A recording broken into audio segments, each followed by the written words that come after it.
സിദ്ധാർത്ഥ് ജീവിതത്തിലേക്ക് മടങ്ങുമ്പോൾ ആനന്ദാശ്രു പൊഴിക്കുകയാണ് മാതാവ് KPC ലളിത.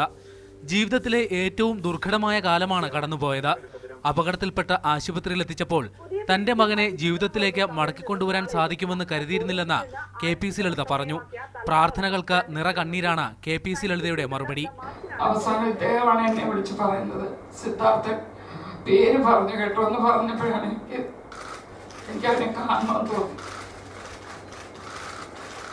നടക്കുന്നതിന് വാക്കറിന്റെ സഹായം വേണം. ഇതൊഴിച്ചാൽ പൂർണ്ണ ആരോഗ്യവാനാണ് സിദ്ധാർത്ഥ്. ഇനിയുള്ള 3 മാസം വിശ്രമം, അതിനുശേഷം സിനിമാ ലോകത്തെ തിരക്കുകളിലേക്ക് മടക്കം. എല്ലാവരോടും നന്ദി അറിയിക്കുന്നതായി സിദ്ധാർത്ഥ് പറഞ്ഞു.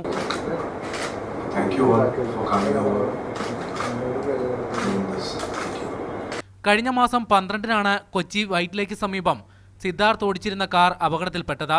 തലയ്ക്കും കാലിനും വാരിയലിനും ഗുരുതര പരിക്കേറ്റ സിദ്ധാർത്ഥിനെ എറണാകുളം മെഡിക്കൽ ട്രസ്റ്റ് ആശുപത്രിയിലാണ് പ്രവേശിപ്പിച്ചത്.